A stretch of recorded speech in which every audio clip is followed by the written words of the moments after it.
All right. Well, we are live, and I am Dr. Leanne Dooley, and I'm a board certified psychiatrist, and my platform is Mental Health and More. And I'm really pleased this evening to have with me Mrs. Lindsey T. Evans. She's a wife, she's a mother, she's a serial business owner. And for those of you who are watching who don't know, we're cousins also. So Yes, we are. have a special connection there. So I really want to say that I appreciate you being here with me this evening. And again, it's Mental Health Awareness Month. So, I was listening to one of your lives the other day, and I think that's really what prompted me to reach out to you to have this conversation. I think what we'll do, just for the sake of time, is we'll go ahead and get started. I know that people may come in, but I, want to try to stay, close to the time limits that we have for this evening. Um, but I think that is so important. I mean, of course, like in my profession, mental health wise, but I, even though we're relatives, when I read your blog and as I've been kind of following you, your writing and your podcast, just learning things about you that I didn't know. And of course, we didn't like grow up close together. Right. So of course, there are things that I wouldn't know about you. But I think just even whether it's family or friends, I think we all have like this intimate part, and sometimes intimate struggles that we don't know, whether we're family or not. And so I think that to me, it's just I think been kind of insightful to learn that part of you. And I think just as for people who are listening, just know that just the people that you may also know have just different struggles and things like that, also that you just may not be aware about. I think that's kind of a take home from just for me in general as well. But again, the topic we have tonight is about shifting from kind of hustle and burnout to balance and wellness. And before we really jump into that, the salient part of our topic, I thought you could just give us a little bit of background, so the audience can know just a little bit about you, where you're from, where you grew up, just the basic things you want us to know to get an introduction to who you are. I I'm Lindsey Evans. I'm from Chicago, South suburbs, but Chicago. Um, my background has been in accounting and real estate. So I now own a real estate firm. We're licensed in Illinois and Indiana. It's called Liberty Point Realty. And then we have a consulting company that specializes in remote operations management services for small to medium sized businesses. And that is Liberty Point Consulting. Honestly, my passion is just to help people. Sometimes I go too far above and beyond because I don't want people to suffer and I don't want them, but that's what I do for a living. I Okay. help people. All right. And then I have Heels to Sneakers. That's my baby. It's really just a women's platform, just a community for us to just be able to share our common parts, and then our differences, but just to help. We all are going through the same stuff at different times, and it's just good to have a sister friend right there to say, girl, keep going, you'll make it. And I think I'm going to definitely give you some time at the end to talk about, I think just some of because you have a lot of projects, and I mean just to give you some more time specific about your consulting, like what it is that you do, because I heard that and I still don't like what that mean. What you exactly do? So I'm gonna give you some time at the end to talk about like specifically what you do consulting wise, and also your passion project, because I want more people to know about it and more people to go to your website and check it out.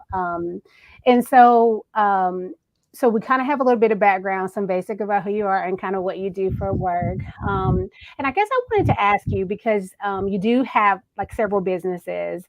And I guess I want to get just kind of in the mindset. So from when you were little, now I know this just because I kind of know about your family and your mom. I know how she hustles, but for people who don't know, so I guess from when you were little, did you always know that you wanted to be like a business owner, entrepreneur, or do you feel like you grew into that? I know you have like a lot of good examples. Again, I know that, but just like for the people who are watching, just so they'll kind of have some background for like how you came to that, like to where you are with Honestly, that. I didn't think about that as a child. I'm like, you go to school, you get this great education, you get a job, and you work, and Okay. that's what I thought it was.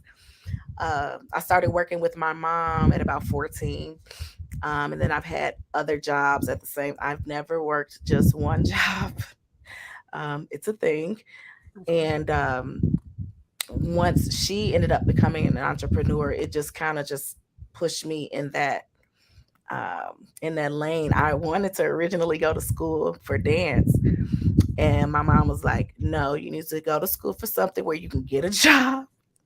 So I ended up doing accounting. Um, but this wasn't a passion of mine at all. Okay. I'm bossy, and I don't like for people to tell me stuff. So maybe that'll make it. Just personality wise. But I think that's helpful for people to know also kind of in the backdrop as we move on to talking about burnout, just kind of what that frame of reference was for you. So you really came to business.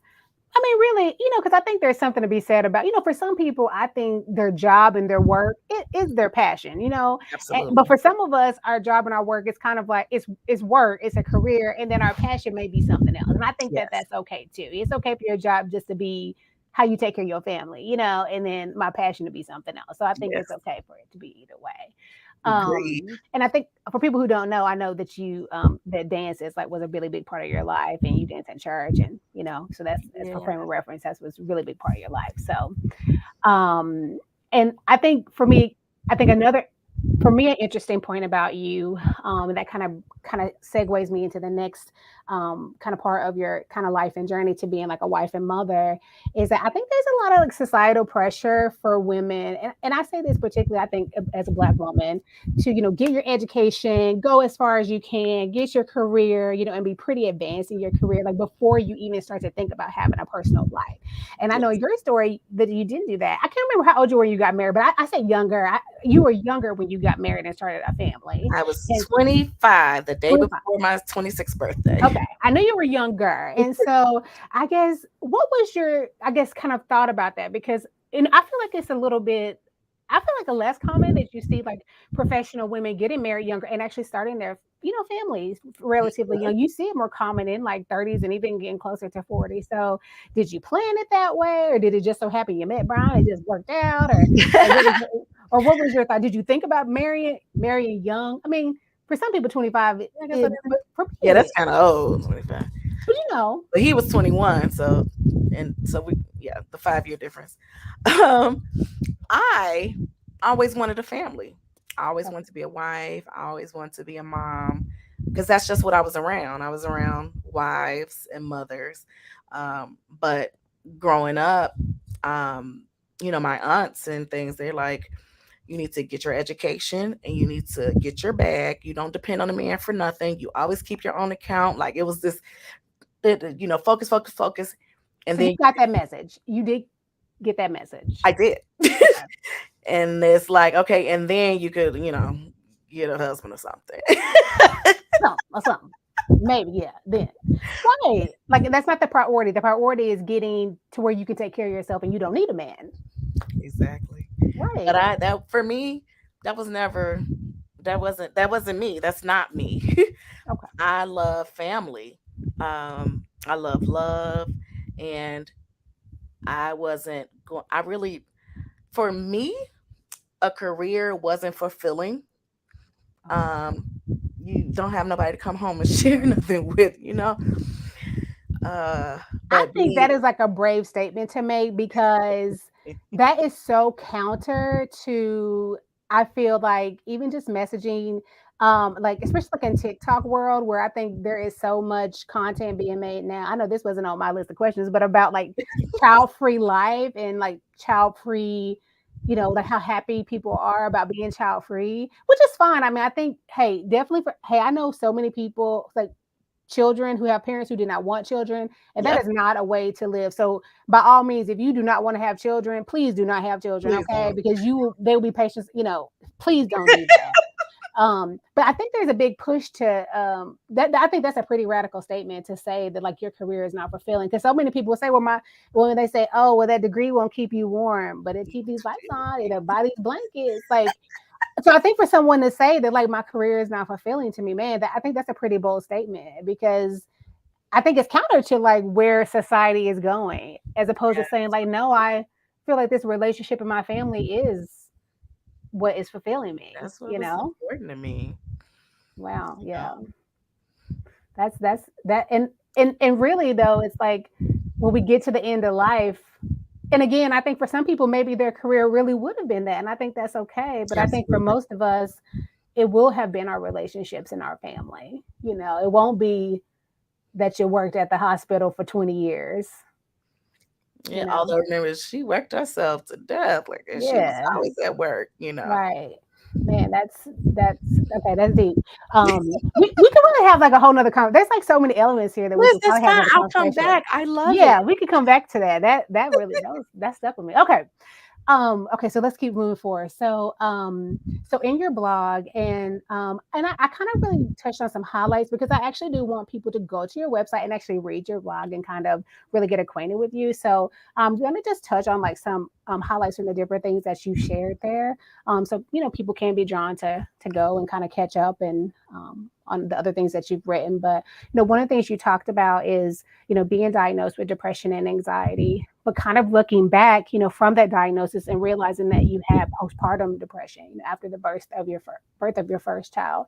And so I guess like when you look back and you kind of saw like, oh, I was depressed, like what kind of wisdom or what can you say now? Like, how did you know? Like, kind of looking back after you got the diagnosis later, depression and anxiety. Like, what symptoms did you have, or like, how did you know then that you were depressed after you had the After, yeah, well, now that, I've been kind of in this lifestyle for this period of time, I can recognize the signs. I had days where I was not motivated. I didn't want to get up.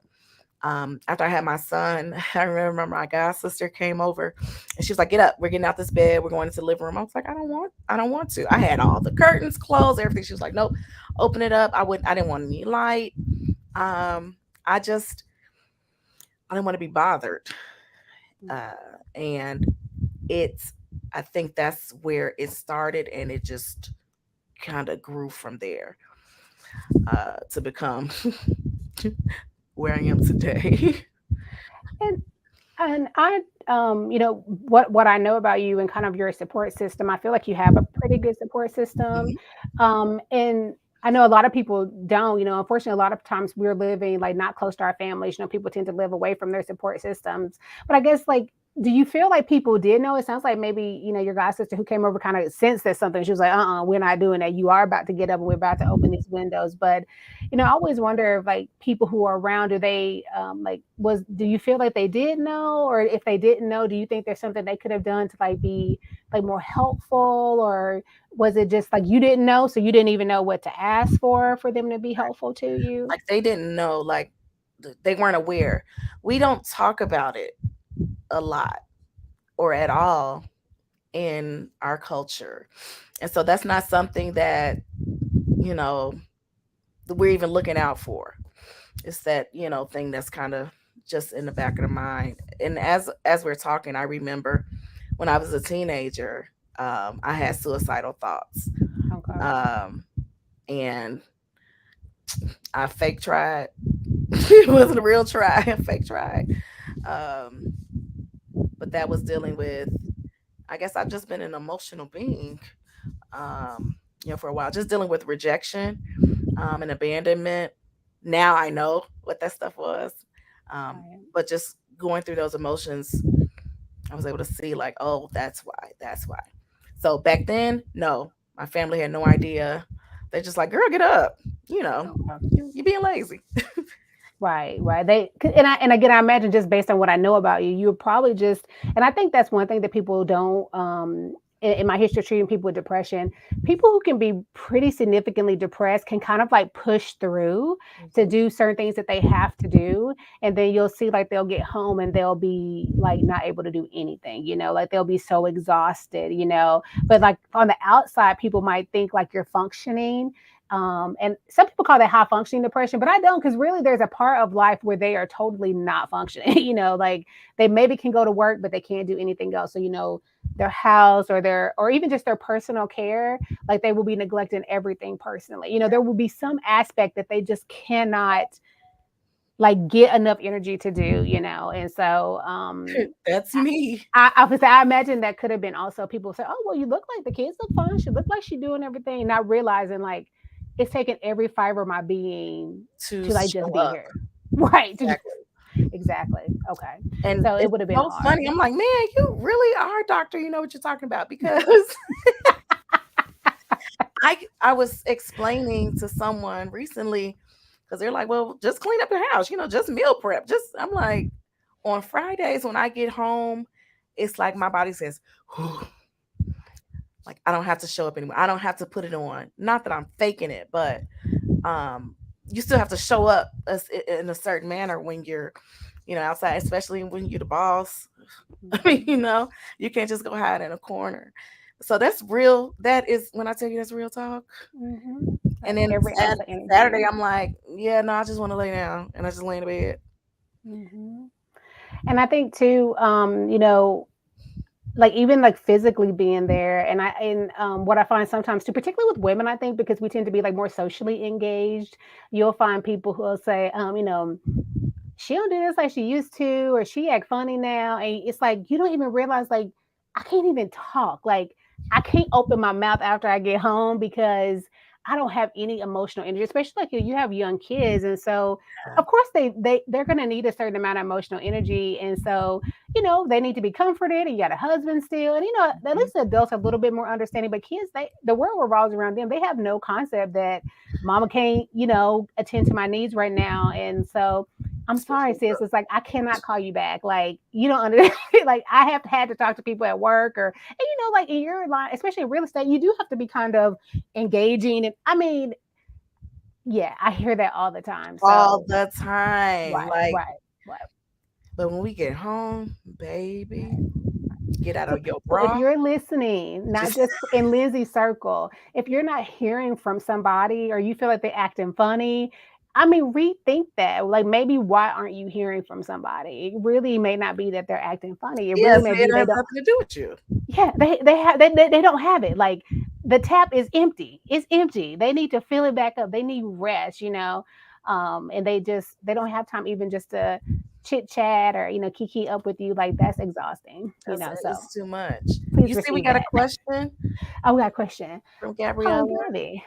Oh, she said, how do people respond when you started to talk about anxiety and depression? You said it wasn't talked about in the culture of your family. Gabriella, I'm not gonna put the individuals out there, but it was not received well. Um, I was told you don't need a medication. You don't need. They just trying to get you. It was this thing of like, don't go get that because that's what the world wants you to be on.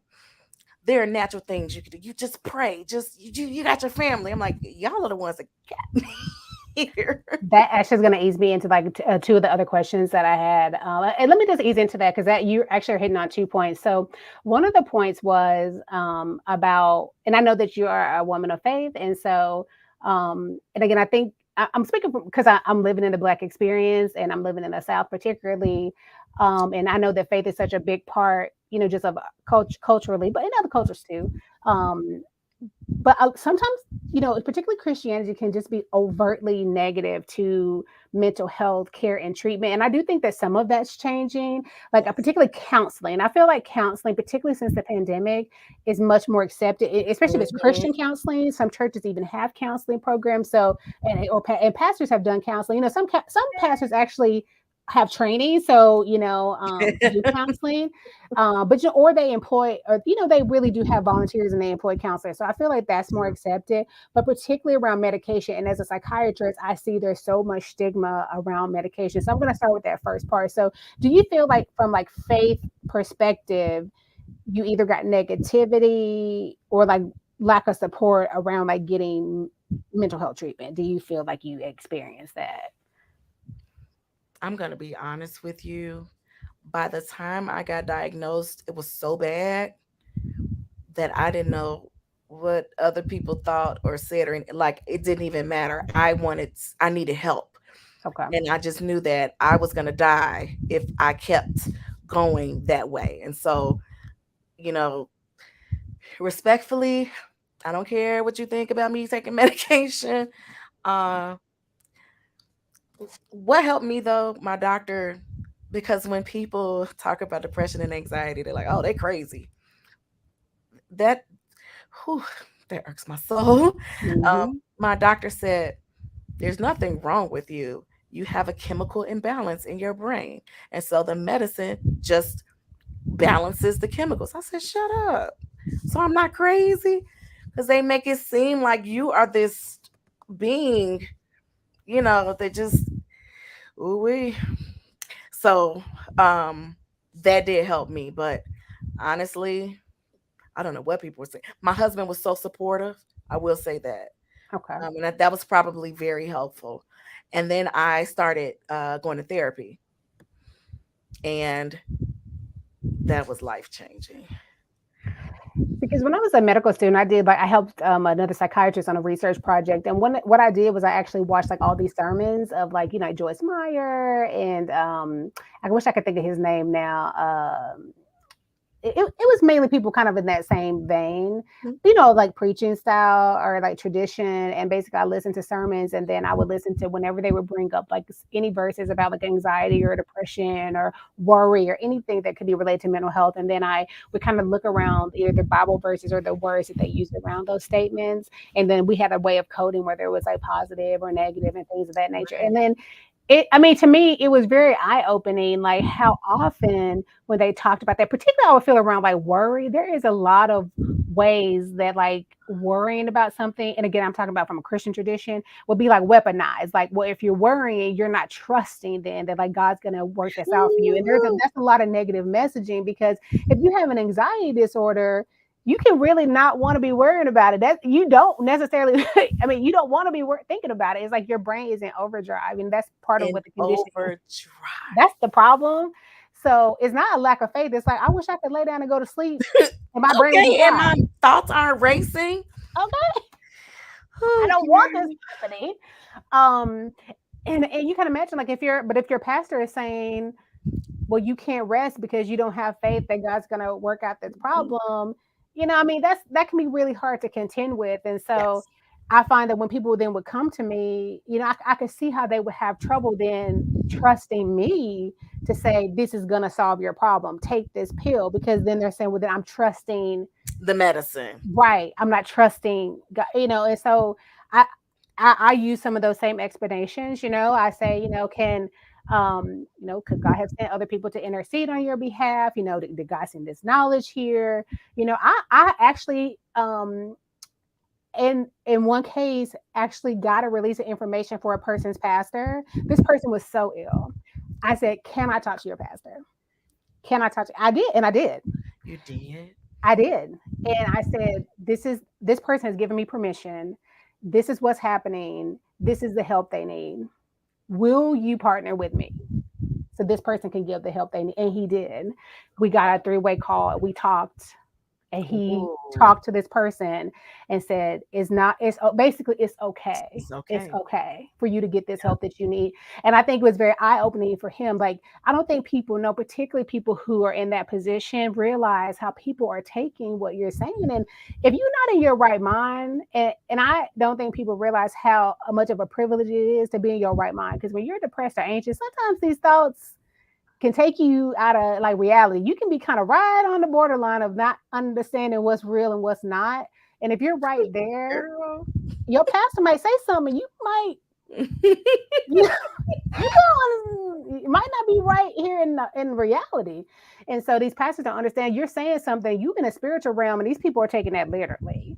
And so I am so grateful that he was open to speaking to me and open to help partner with It's me. amazing. um that would probably be atypical, but this person was suffering, and I'm like, there's no need to suffer when I feel like the solution to this is like right here in the barrier. But if you feel like hell might be, the consequence, I feel like that I see why people feel so strongly. So I'm glad that though you had like support from your husband, and then also you were just at a point where it's like, I gotta do what I have to do, That was to it. get the help I need. And honestly, I didn't at that time, I really didn't know what I needed. I just knew I needed something. And so Okay. if my doctor was suggesting this medicine, I'm like, okay, well, I'll try it. Um I just was I couldn't do it. I couldn't do it anymore. It got really bad. And And kind of the second part of that, which is about medicine. So, one of the biggest fears that people tell me about psychiatric medicine is that they think, it is going to like change them, that it's going to fundamentally have some kind of mind control or like change who they are as a person. And, the number one thing I tell people before, if they have that fear, is I say, if you feel like a zombie, okay, because that's what people always tell me that they're worried about, that is not the goal. So if you're feeling sedated, if you feel like you're spacey, then that's a side that should not be happening. You should be letting me know that. So because that's almost always the first thing to say, I don't want to feel like a zombie, which is understandable. And Right. some medications can be sedating. So I get where they get that from. But I guess with your experience, I guess how have you felt that you have been a changed person? Because I think that is one of people's biggest fears. I'm not gonna be me. Sure. I am me, 1,000%. My therapist explained it to me. She says, the medicine doesn't heal you; it just treats the symptoms that you're having. But you still have to go through life. You're still going to process things. You still have to be. So it's still you.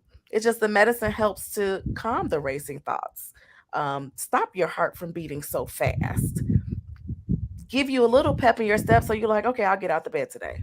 Today I'll get out the bed. And I remember the first time I took, I don't know if they switched my medication or something. I felt so good. I was like, I don't know if I'm high or what, but it was great. And then after a few days, it was like, okay, you're back to normal. A little bit of that initial boost. It's like okay, it's I evening loved out. it. I was like, I can't feel anything. It was like you could say anything to me, and I couldn't feel it. Yeah, yeah. Best 3 days. And sometimes I think people can get to a point where I've actually had people tell me, and there's a kind of side effect called like flattening, where people can get to where that can happen sometimes. They're like, doc, the edge thing came off too much. Like, ain't nothing bothered me, like literally nothing. My boss, like I feel like you didn't took it. Like I'm not feeling happy either, though. I'm not feeling angry. I'm not feeling anything, and that Nothing. can that can be feeling like we call it affective flattening, but that can be a little bit troublesome too. So it's like I don't want to be like that lackadaisical or that nonchalant. I want to Right. still be able to cry if something's sad. I want to, So again, that's where you have those relationships and those communication, that conversation, because if somebody started telling me that, like, I'm like, you don't feel anything, like, okay, then that's a little bit different. We don't necessarily want you to have no feelings, right? That's not it. But I will tell you, for some people, particularly after I noticed, like, really bad trauma, sometimes after like a death, some people, that's how they cope, like that state, what I'm describing, that is how some people, that it to me, it feels very numb. But I noticed that some people, that's how they cope for a little while. And for me, if it's there for a little while, I'll say, okay, Right.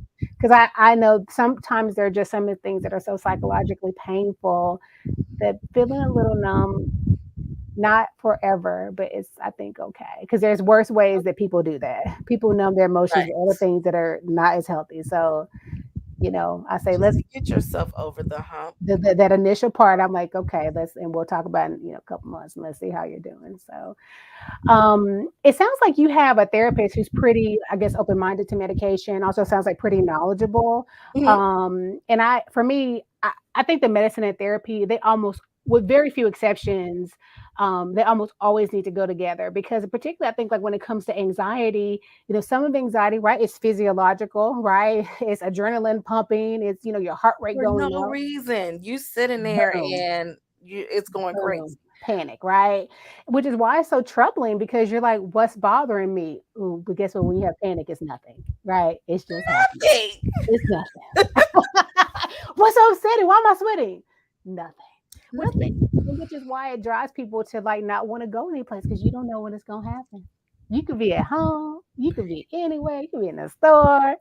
Boom. You feel like people are watching you and people are like judging you. Right. Because now that they know that you have a mental illness, they're like, what's she gonna do? It's like they're waiting for you to be crazy. Right. And so I'm trying to like over, Be uh, normal. yeah, I'm And I'm fine. like, this Nothing's is wrong with draining. me. Nothing.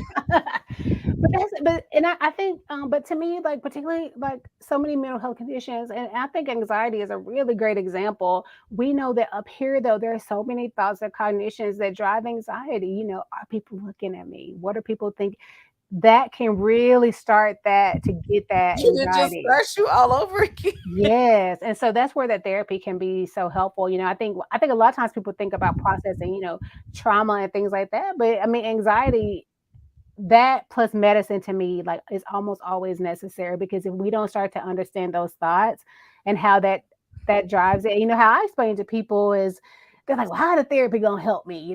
I just need medication, because I do have a certain group of people who only want to take medication. I don't want to talk to nobody. That ain't gonna help me. How is that going to help? And I'm like, okay, well, let's say if you have to get up and give a speech, right? And you're nervous to talk in front of people.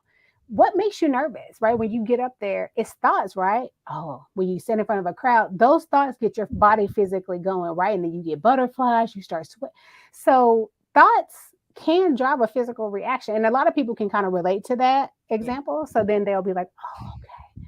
So maybe learning how to talk to somebody can help me affect my physical reaction. Mm-hmm. um, when you've had, because well, fortunately or unfortunately, for most people who've taken medications for mental health, at some point they have to change, whether the medications don't seem like they're working or they have side effects. How have you, if you've had to deal with that, how have you navigated that? Because that's another big complaint that I get from people, where they feel like these doctors are experimenting on me because they have to change. Even though people have to change blood pressure medicines, people have to change diabetes medicines, but I don't know what it is about mental health medicine. People give me that like they're like experimenting on me. Even though people change thyroid pills, people change everything else too. But if you deal with that, like how have you navigated that or felt about it? I thank God for my psychiatrist because I mean I do feel like a guinea pig sometimes though because she's like, okay, we'll take this one up a little bit, okay, and then we'll add this one too, and then let's go a month and see how it works. I'm like, girl, I don't know if I have time for this. I just need to feel better. um, and this goes into what Gabriella just asked. Was there a moment when you felt ready to stop medication, or do you still take it? So on this journey, I did not know that sometimes you need an adjustment in your medicine. I wasn't aware, and I spiraled so low. Um, they couldn't get me regulated. It was just it was really really bad. And so my counselor, she was like, she told my husband, take her to the hospital. The worst experience in my entire life. Um, they locked me in this room like prison. It was a little window. They locked up all of my stuff. Literally, they pulled down the thingy, and I kept calling for the nurse. The nurse wouldn't come, and then the paramedics came, and they were like, "Okay, where's your ride?" I said, "My ride where?" And then they said the name of the facility. I'm like, "Well, what's that?" So then everybody looked shocked, like, "You don't know?" No, I don't, and I need somebody to tell me what's happening. And so I say it because it's true. I said I got locked up. They locked me into a mental um, facility when all I needed was an adjustment in my medication. I had the most horrific experience, and it makes me want to help so many other people that go through it like me, that feel like me, because that was tough. I still have some PTSD from it, no lie. Um, so I never Yeah. want to stop, Gabriella. I never want to stop taking my. No, that's a lie. Yes, I did. Yes, I did. I lied. Sometimes I'm like, I'm so sick of taking all these pills. I'm sick of it. Girl, if I'm off those pills for 2 days, you know about it. Right. Things start getting a little, Start and getting sometimes low. it's just like some of the medicines you can have withdrawal syndrome. So sometimes just missing them, your body is like, we Yeah, ain't, something not right. yeah, we ain't doing this. Yeah. You know, um, And I think I'm not sure if I read about that in your blog or if I heard you speaking about that experience, but just to kind of speak on that briefly is that I think that a lot of people, and I think this, I'm going to speak to like to mental health professionals about this, really downplay how traumatizing it is when people are held involuntarily. Personally, I have never been a person who admitted people. Once I wasn't a trainee. When you're a trainee, you don't have as much say, but once I was an attending, just I'm just not a person who is very easy to admit people to a psychiatric unit for a lot of different reasons. Some of which just the facility I worked at, I didn't think the inpatient unit was very therapeutic. I knew what they did up there. I'm like, I don't think y'all. I didn't think it was very therapeutic. So it's like, why am I have you sit up there if I don't think you're really doing much? So literally, I will only do it if I think this is an immediate safety concern. I think you are going to leave Right. here today, and I like you told me you gonna leave here today and go hurt yourself or somebody else. I would be very reluctant to do it just because of. But that was also where the facility I was, where I worked for a long time. But I think people really do downplay the seriousness of holding someone against their will. How scary psychiatric units can be. I think we're so used to them as mental health professionals, particularly psychiatrists, we've worked in them. I think we don't realize how scary that can be for someone who, and not saying it should be. I just think if you've not been to a place like that before, and like just, I think it could just be very scary, not just losing your freedom, but just being in a facility like that where you're in like typically a paper gown or scrub, just the whole thing about it You can had a be roommate. kind of frightening, right? You don't know who you in here I'm with, like, okay, so I'm in a mental facility and I have a roommate. Great. right? Is she gonna kill me? Right, You know? because you're scared, right? You don't know what they may do. They have depression like me. What's going on again? And I think just even in your story, and I hear this so many times that people who are doing that, like holding people involuntarily, don't communicate to the patient, to the person that they're doing that, and I think that is so wrong. Whenever I'm gonna do involuntarily, in the rare times where I would do that, I'm telling the person. Usually they're not surprised. Again, when I'm doing it's usually because there's psychosis or something else like that. So it is a probably obvious situation, but if somebody's like depressed and suicidal and I think there's an acute safety concern, I'm going to tell them. Even if I think they're going to be upset with me, Right. I'm going Or to tell just them kill because them. I feel that strongly about it, that I feel like I can deal with the reaction I'm getting from them. So when Yes. people do that and they don't tell them, that is so upsetting to me. And I think whoever trained that person, or whoever did that, it's wrong. I don't. It's not ethical to me um, to hold someone involuntarily and you do not even communicate that with them. I mean, just I've heard that story that you told that before, and it's just wrong. It's not the right way to do something. So I'm not surprised to hear that you have trauma from that, because just for the EMS to show up and you're like, where we And it's going? we're your ride. I'm like, what? Right? You don't have your phone sometimes. You don't I people did don't not have my phone. No. right. And people don't know where you are, how to contact. And, we don't always have people's numbers memorized, and especially in that's a stressful situation to even call to let people know. It can really be very traumatizing. So I'm really sorry that happened to you, and it's wrong. It shouldn't happen to people that way. And also, sometimes clinicians weaponize that against people to get them to do what they want. If Yes. you don't do this, that I might have to put you. Don't do that. If you're going to make an assessment, if there is a risk of harm to themselves or someone else, that should be your assessment. It shouldn't be based on your will. Anything If they else? want to take the medicine or not, it's like that's their choice.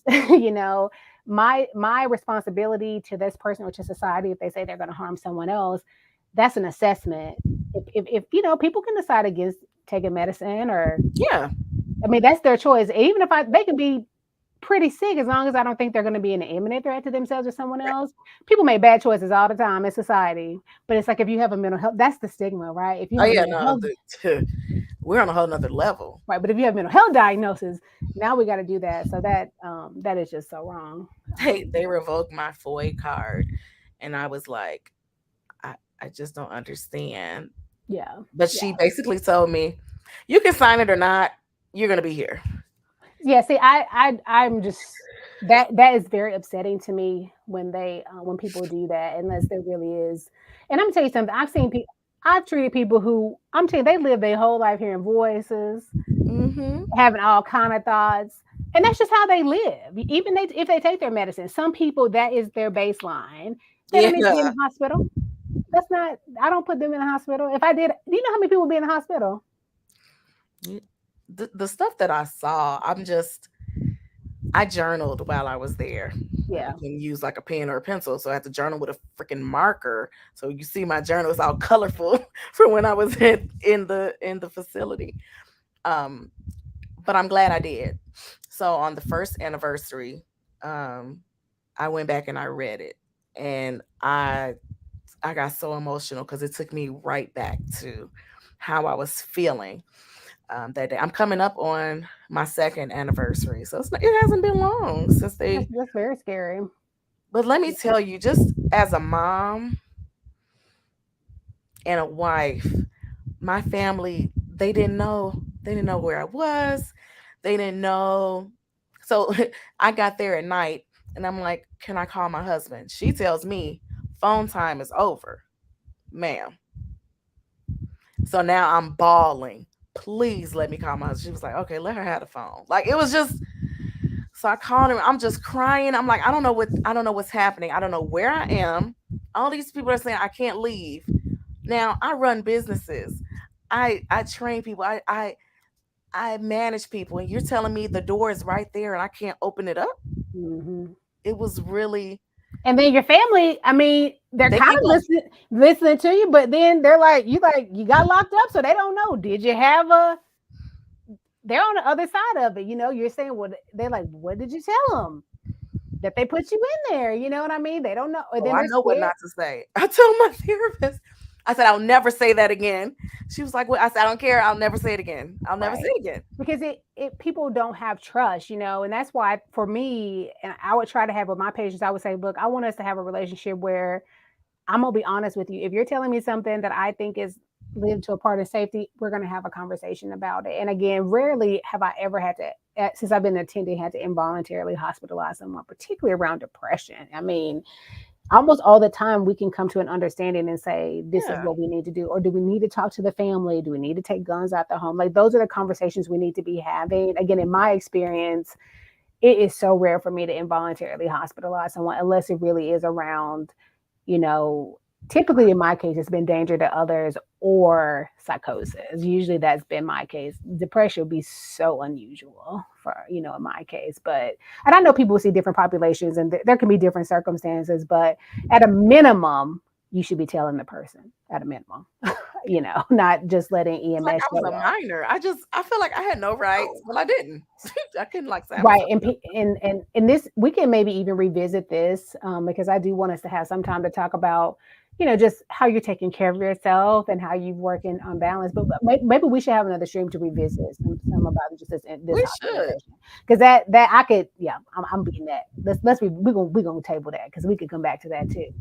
Let's talk about this. Let's talk about what are you doing to have balance and to take care of yourself because like we were talking about, you're a wife, you're a mother, you're running your businesses. So how what are you doing right now to take care of yourself? Depends on the week. Okay. That's But okay. I'm And gonna that's speak fine. to today. And my therapist is still working with me on the whole self care thing. I'm like, self care, whatever. Mhm. But she's teaching me different things that I can do that's self care. Because we hear self care, people just throw the term around. I'm like, They do. I hate hearing it. Like, Mhm. I don't, what is, um, That's why I put wellness even on this title. That's why I put wellness because it's like, well, I think of self care. I think people think like points in time, and we're really talking about kind of like a line, like yeah, to a be process. overall, um, how am I taking care? I take my meds, Mhm. and now that I've been in um, this space for this amount of time, I know my triggers. Sometimes, most of the time, I know my triggers. Okay. I know what to look out for. I know when I'm spiraling down, and so my poor therapist, I give her so much trouble. Okay, um, but journaling Okay. definitely helps. It's so tough because I know I need to exercise and I want to exercise, but then again, like not really. Mhm. And that's And okay so, too. just going through that, and then um, The other thing is I overeat, and it's because when I feel like I don't have control, that's the one thing I feel like I have control over. Hmm. I was like, this is so deep. Like I'm really not. It's okay. So I really on the weekends I'll take some time to just have my quiet time, watch my little shows, and then I'll take time with my children just to kind of escape whatever it is that I'm going through or feeling. I want to show up for them because they can feel the energy. I Okay. feel so bad. I'm like, oh no. So I'm intentional now about how I show up with them because I don't want them worried and anxious. This about me. One thing I'm hearing, too, is like just giving yourself like the grace, because I think that we don't do that is enough, particularly as women, just giving ourselves a break, even like talking about just like food and movement. I think again, whole nother stream. We talk about that, and I talk about, waist stigma and all that. That's kind of one of my passions, doing that. But there's just like so much judgment around that. I think those two things, and food is our first comfort, right? A bottle or your mama's breast is like the first comfort that we ever have. So it makes sense that people would reach for that. And I think just having grace for ourselves around sometimes what we need to have to feel like some Just to kind of comfort. cope. Yeah. Yeah, it's The other thing though that I often forget is some of the medication mhm, side effect is makes you gain weight. it does. And so Yeah. everybody's like, oh, you gained all this weight. Oh, I mean, it took me a while to be like, this is me. I'm comfortable with this. She's beautiful, and you're gonna take it or leave it. Like, Mhm. period. If Uh, anybody who's watching, don't be commenting on people's weight. okay. Don't do it. Whether it's from the medicines or not, you don't know what's going on. And if they lose weight, don't comment, because it might not be healthy either. They might be having an Not eating your business. disorder. They might have cancer. You don't just don't do it. If you Not don't, your just say something else. I like that blouse you have. I like these lies. I like the color of your hair. business. Don't comment on their weight or their body size. Let's, You especially just unless have that's been a fun. conversation you've been in with them, or something intimate about them, or y'all agree to do it. Don't do it without consent. Okay. Side note. I'm glad you said that because Yeah, people need to know. don't do it. Yeah.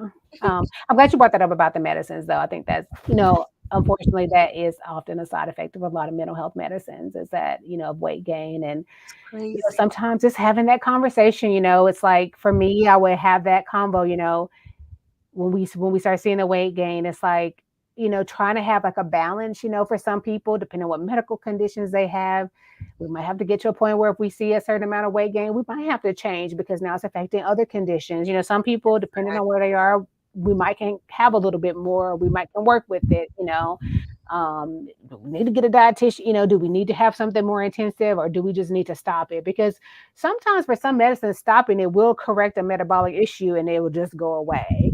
That's Some things, amazing. yeah, yeah. Sometimes it'll just, but then sometimes, depending on what the medicine is, what has caused the weight gain, it won't do that. It just kind of depends. So, but that is something, communication and conversation, because sometimes it's not uncommon. I mean, honestly. So I think that's something I always kind of keep in And what's mind. crazy is it kind of contributes. So before I was comfortable, it was like I would look at myself like, ugh, you gained all this weight. So now I'm putting myself into some more depression. Right.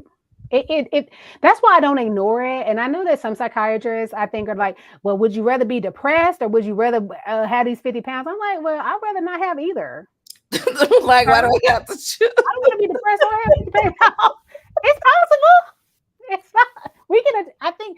No, don't get me wrong. Maybe not. Maybe I've tried everything, and this is the only thing that works for me, and I gained 50 pounds. Okay, I'm gonna manage it.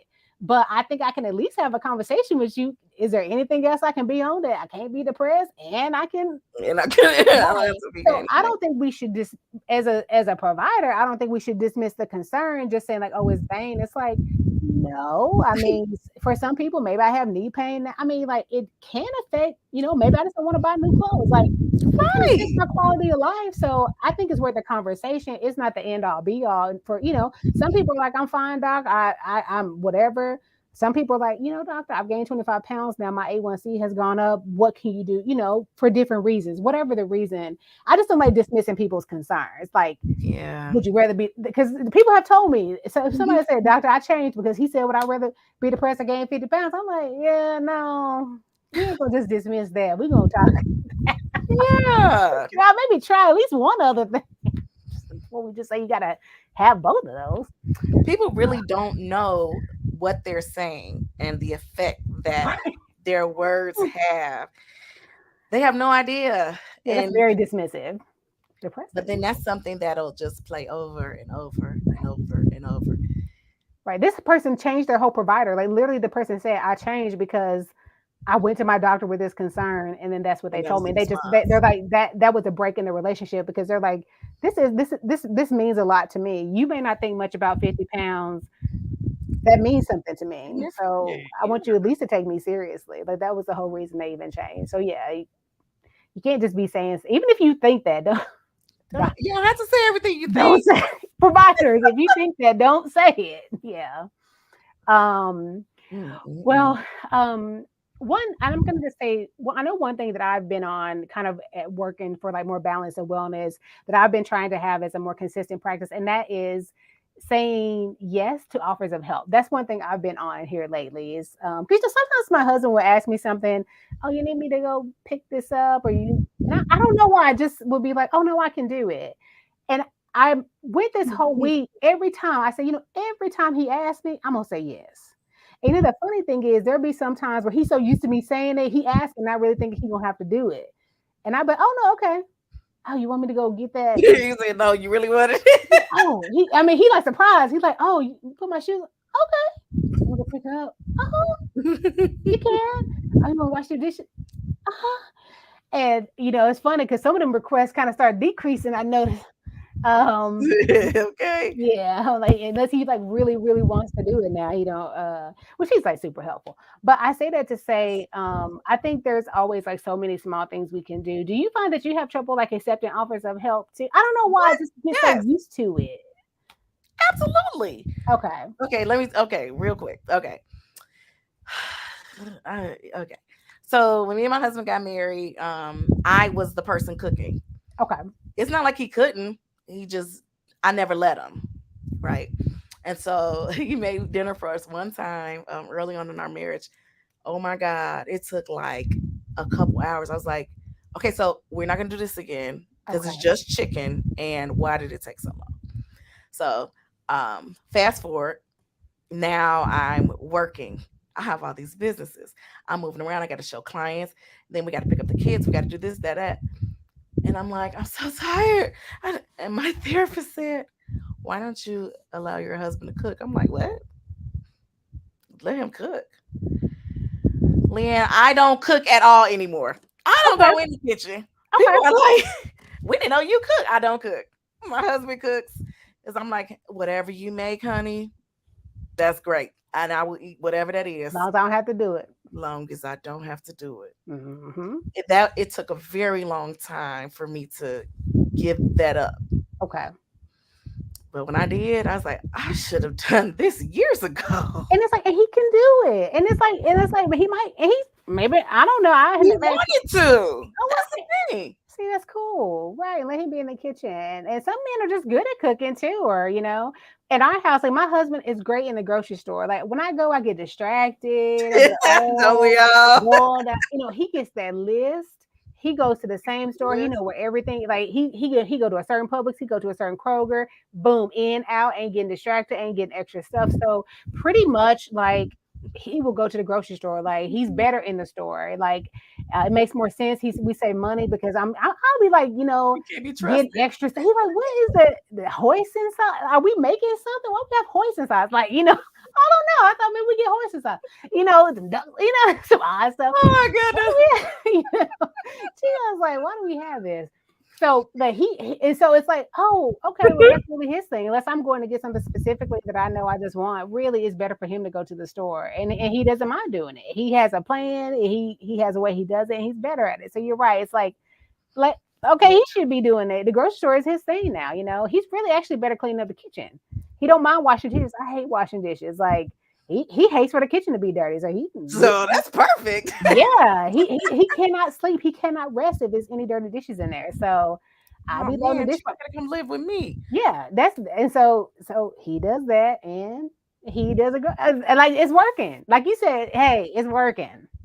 Once you it was so hard to let go though, because I just had to Surrender. control everything, honey. So recently, I'm very proud of this. My husband says I'm the CFO of this house. So I was always the one to pay the bills. I was over the bills. That was my thing. I balanced checkbooks.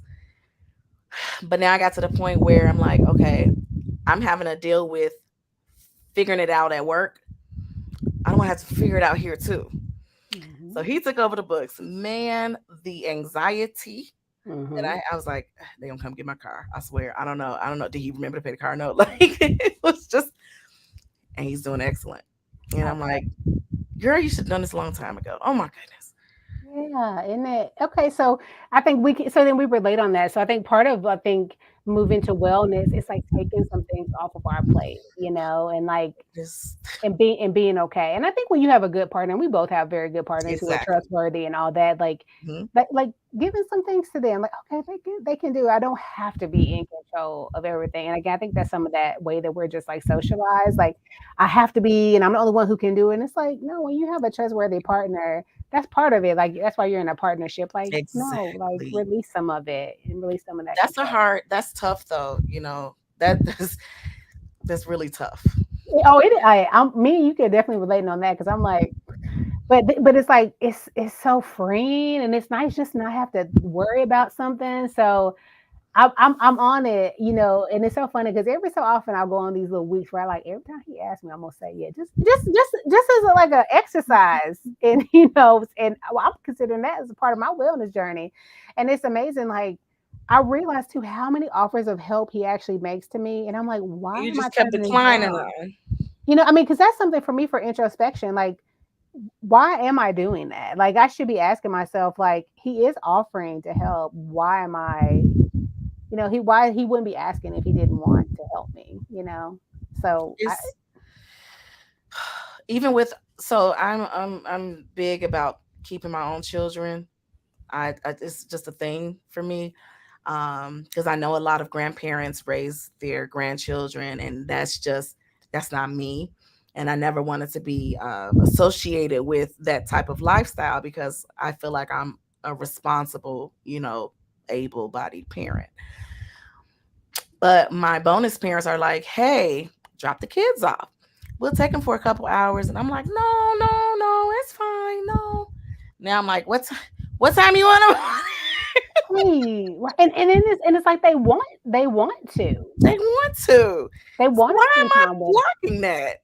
right, right. And I mean, and it's like, and I think too, like the relationship I had with my grandmother is like so meaningful to me. And I remember just spending, I'm talking about, I'm talking about whole days over there, like shelling purple whole peas and like some of my greatest memories are spending, I'm talking about whole weekends with her, like shelling those peas and with her watching her stories. Like I love that time with her. And so, and to me, she's like, well, Leanna, because I would work now. She be working us. We be shelling them peas and doing a whole bunch of other stuff. And I was a good worker. I love being up under her. You know what I'm saying? I I love did spending that too. time with I her. love your grandmother. I love I just did her not. story. She's so funny, and it's like being in church with her. I just love being with her all the time, and so like I'm glad my mom would like let me go and have that time. So it's like yeah, it's like a privilege. So let those kids go with their grandparents. They'll be having those memories and stuff too.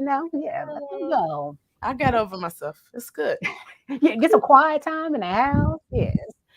Well, we come right around the time of our hour, so I want to be for sure that we let people know how they can find you, and then I want you to talk to us a little bit about your passion project, so we can all know about it. So my passion project is Heels to Sneakers.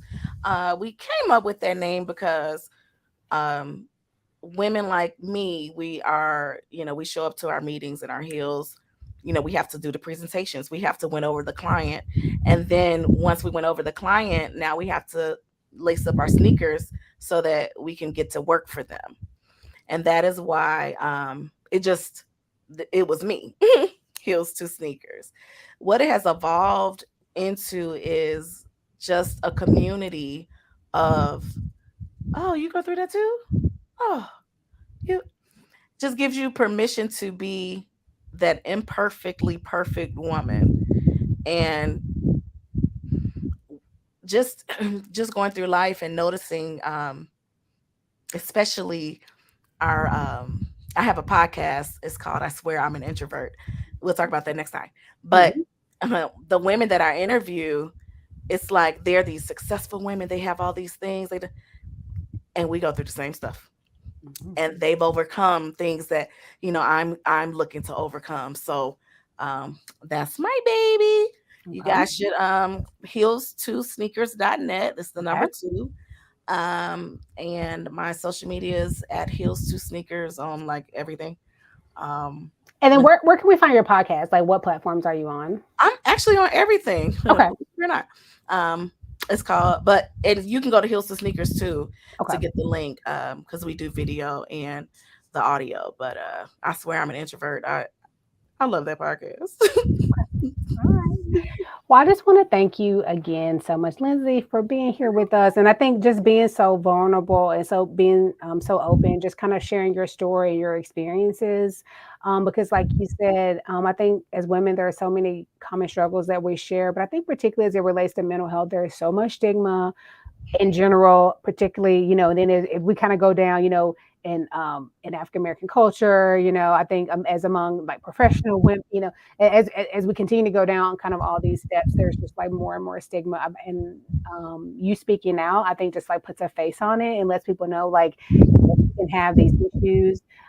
We can continue to be on our journey to kind of figure things out. It doesn't have to be perfect, and I can still be successful too. I can still have a family, can still have businesses, and I can still have struggles that I'm working Yep. on. Yep.